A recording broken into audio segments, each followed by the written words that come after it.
Welcome back, fellow goblins. My name's Lila. This is Skeletor, the ball python, and today I'm going to be talking to you guys about why live feeding is an outdated and unethical practice. So in this video, I'm going to be addressing the arguments I hear in favor of live feeding, and I'm going to be explaining why those are inherently incorrect and how you can get around issues that you might find with picky eaters.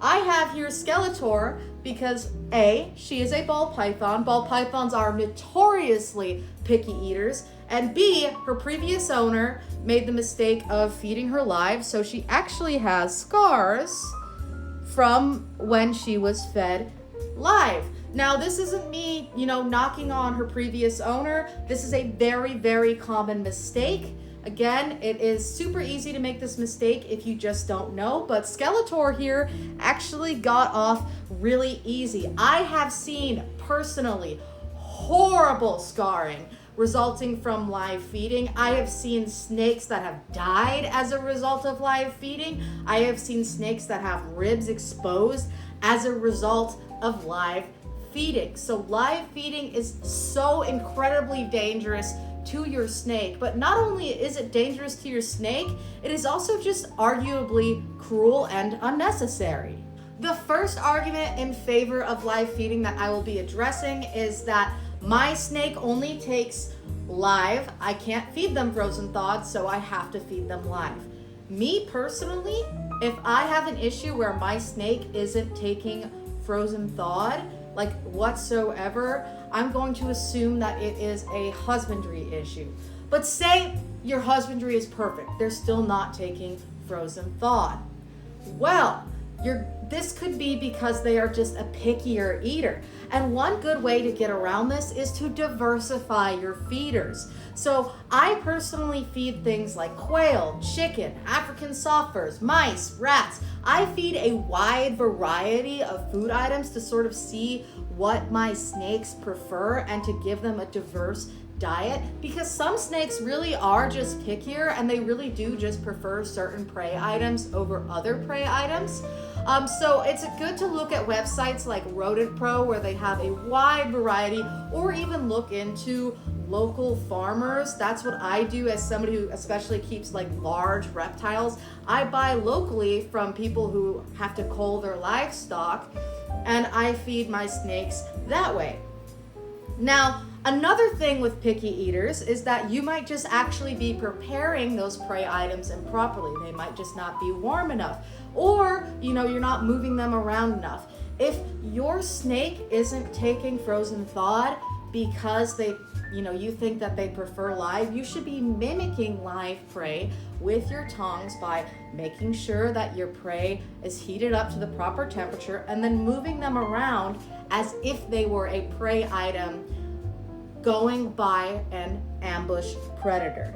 Another thing you can do if you're really, really struggling to transition to frozen thawed is to, and I only recommend this with people who are experienced with culling livestock, you can pre-kill prey items. This is ultimately safer than feeding live by cervical dislocation of whatever prey item you're trying to feed. So if you are feeding rats, and you are somebody who knows how to properly cull a live animal via cervical dislocation, that is also something you can do. Again, I don't recommend this. I'm only bringing this up because I do know that some people are experienced, like people who have raised livestock, are experienced with how to ethically cull animals, and that way you can have something that is much closer to a living animal as it has freshly passed away. And last but not least, in regards to if your snake just isn't taking frozen thawed, is you can try scenting.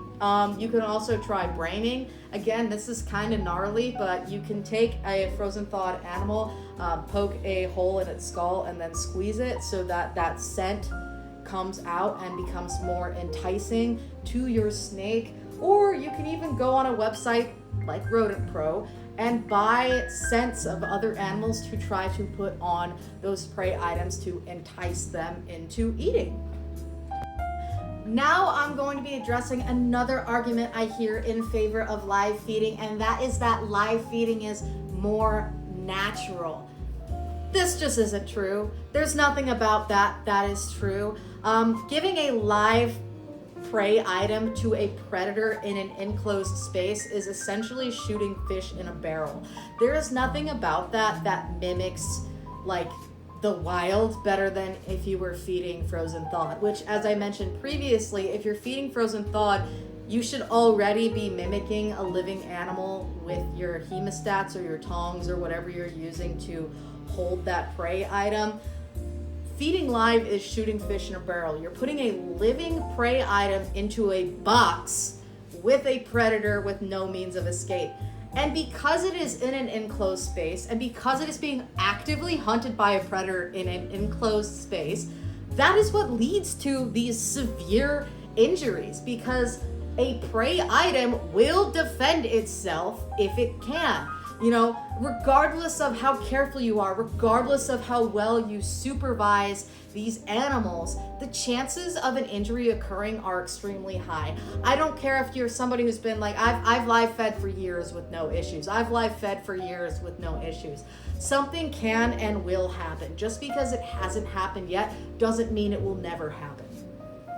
It is not more natural. You should already be mimicking what a prey animal would do with your tongs or your hemostats. You should already heat up your prey so that it radiates heat like a living animal would. You should already be doing that. There is nothing that a live animal would provide that you cannot provide with a frozen thawed feeder. And last but certainly not least is that live animals provide more nutrients than frozen thawed prey items do. This is just false. This is entirely false.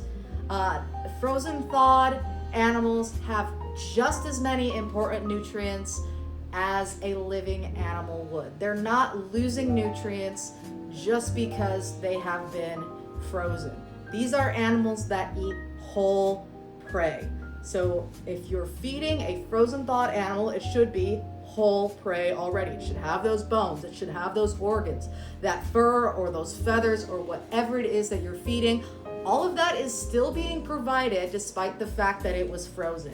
That would be like saying that when we eat frozen food, they have less nutrients, which is also a common myth, that it has less nutrients than, fresh food does. That is just not true. My cat's trying to get the tassel on my the cat's trying to get the tassel that holds my curtains together. Sorry, it's Dritz, he's a menace. They will still get the same nutrients that they need. That just isn't true. It's a myth. It's not worth risking your animal having severe injuries and having to deal with an extremely expensive vet bill. And there's just so many things wrong with live feeding. In my opinion, it is just outright cruel. Again, like I said, it's like shooting fish in a barrel. There's no means for that animal to escape.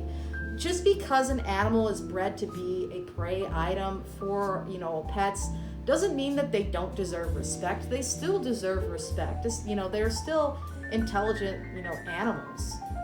Overall, I just think that live feeding is a practice that we should completely stop altogether. Professionals, they don't live feed. And I'm saying professionals as in like actual zoologists. I don't know a single person in my field who live feeds their animals. People who even work in like actual zoos with a whole variety of species, including venomous, none of them live feed. Nobody, in my opinion, worth their salt live feeds their reptiles. It is an outdated and cruel practice, and it is actually illegal in other countries for that very reason.